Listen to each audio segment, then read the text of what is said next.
A very good day to you, and welcome to this week's edition of our weekly news roundup on Africa Today News New York. My name is Favor Aham, and these are the top stories that made talking points for us in the week that just ended. On Monday, we began the week by reporting that a fire at the Canadian High Commission in Nigeria's capital, Abuja, killed two people and injured two others. The fire broke out in the morning while workers were servicing generators, according to Nkechi Isa, the spokeswoman for the State Emergency Management Agency in Abuja. According to her, the two killed were Nigerian maintenance workers. On the same day, we told you that the president of Uganda, President Yoweri Museveni, came out to berate the decision of the United States to expel the East African country from a major trade deal. The US had previously said it might take such action after Uganda passed a tough new anti homosexuality law.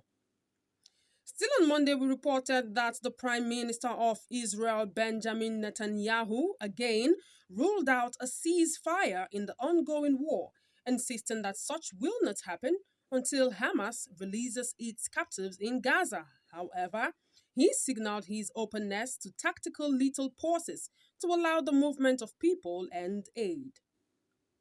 On Tuesday, we told you that Japan based Irish chef Alan Fisher achieved the remarkable feat of breaking two Guinness World Records for the longest cooking marathon ever attempted by an individual.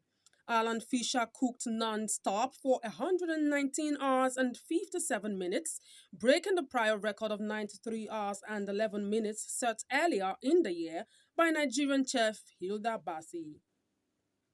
We also told you that Portuguese Prime Minister Antonio Costa tendered his resignation on Tuesday due to his involvement in a corruption probe related to the awarding of energy contracts.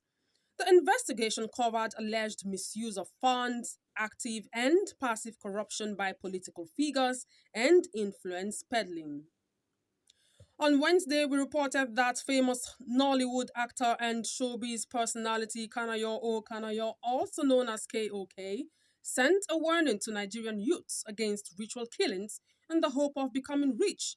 According to Kanayo, who has gained a lot of notoriety for his appearances in films, ritualistic acting, and human sacrifice, there is no proven link between offering human sacrifices and gaining prosperity. On the same day, we reported that the Catholic Bishop of Sokoto Diocese, Matthew Hassan Koka, came out to declare that Nigerians are responsible for the behavior of the political class, as they do not hold them accountable. On the same day, we brought you the reports that the military junta in Niger Republic has nominated Togo's President Faure Gnassingbé to act as a facilitator with the international community, including the West African bloc ECOWAS, which has imposed sanctions since a coup that removed its democratically elected leader in July.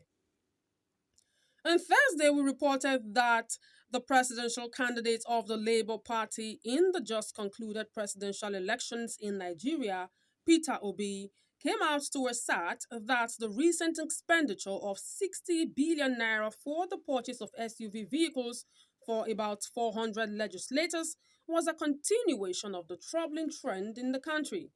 Obi said the government of the day had continued to abandon the critical areas of development, measurement, while expending scarce resources on needless luxury and creating comforts for those elected to serve the people.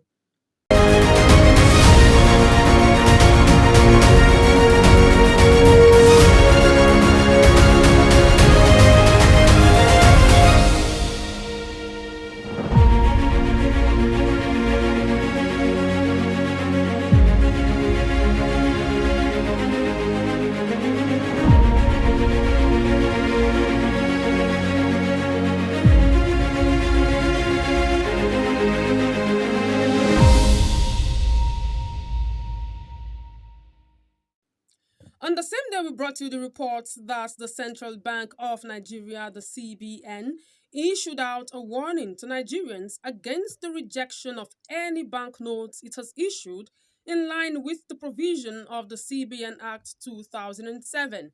This came amid fears that the old banknotes may cease to be legal tender by December 2023.